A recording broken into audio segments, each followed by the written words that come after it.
Hello, welcome to Liz Rocks and Stuff. I'm Liz. It's time for episode 62 of What's in My Tumbler. And before we get started, I need to cover a few things. One, I am starting using a new editing software this week, so things are a bit rough. This is my third voiceover attempt, and we're not doing too great.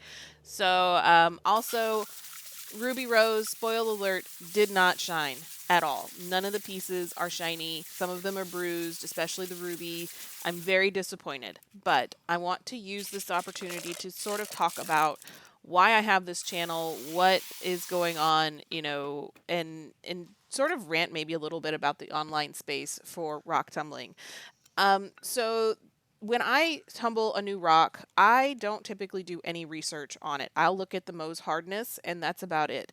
If I've seen other people tumble it before, I might, go off of what I've seen other people do, but I don't typically look at what other people are doing. And the reason is because I find that there's a lot of negativity in the online rock tumbling space. There is a lot of I've been tumbling for 30 years. This is the only way you can do it. If you do it any other way, then you're wrong, and that's why everything is terrible and horrible, and you're a bad person.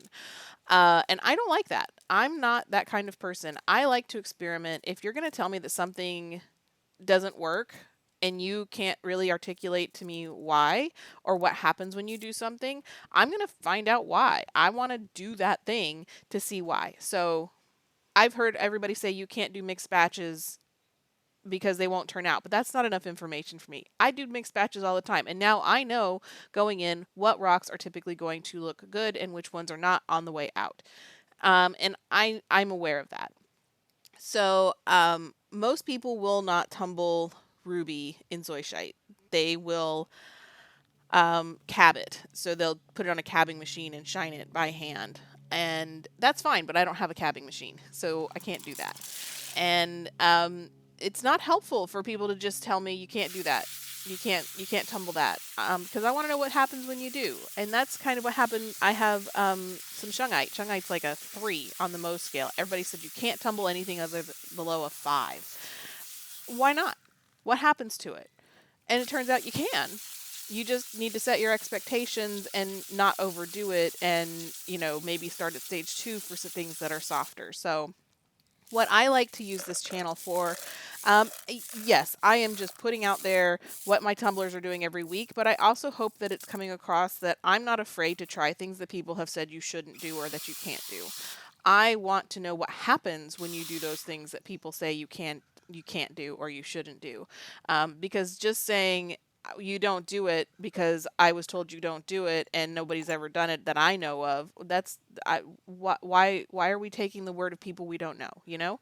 So that's kind of what I'm doing here. So yes, I'm disappointed that my ruby didn't turn out well and it was really badly bruised, but I learned from that experience. I think I know the problem. I think it was that it was really low. There was like half full.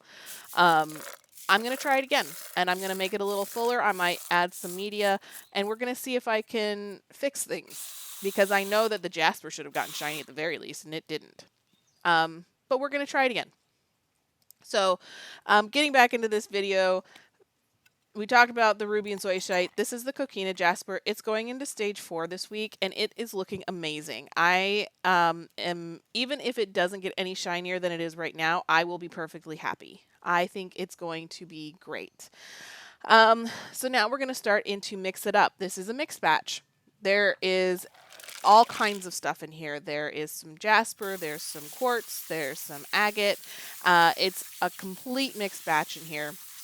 I know that some things are probably going to end up bruised. I know that some things are not going to shine up in here, but I also expect that some things are going to turn out. And so this was just to get some of my rocks that didn't move on with the rest of their batch actually moved through into stage 4 to see what would happen. So in this sorting, the top barrel is stage 1, bottom is stage 2, and I finally have enough to have a stage 2 barrel.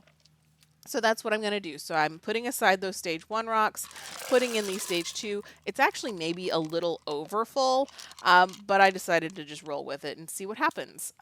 So we are going to put those stage 1 rocks in a cup, move them off to the side. I did put water in there. somebody did ask last week about storing your rocks in water, and my answer is it wasn't necessary. And do I do it? And the answer is I usually do it. It's maybe not necessary. Some people don't do it for stage one rocks. Some people will only do it for three and four. It's up to you, and you kind of have to learn over time of what you need to do because there's a lot of factors that go into rock tumbling, and I can't account for everything. So I know that for me, just for my own peace of mind, I do keep them in water when they're not tumbling. Um, but is it 100% necessary? Possibly not. So Mix It Up is going into stage two this week. This is marine photography. This is ocean jasper and picture jasper.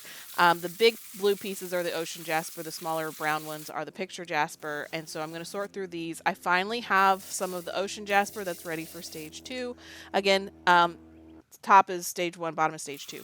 And so I have enough for a stage two barrel, so we're going to start ocean photography in stage two. I still have a lot of this stuff left over, so I'm probably going to have to do another batch of this.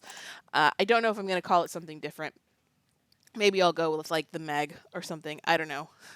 We'll see what I end up naming a subsequent batch of this. But marine photography is going into stage two. So now I have a new barrel of what am I going to do with this? These are just rocks from my rock bed. My husband saw that the white rock I had pulled out of my rock bed and shined up a while back. He really liked it, wants some more to use for staging photography of the products that he makes. So I pulled out some more rocks and we're going to tumble these. So the big ones are the ones that I'm actually targeting to tumble.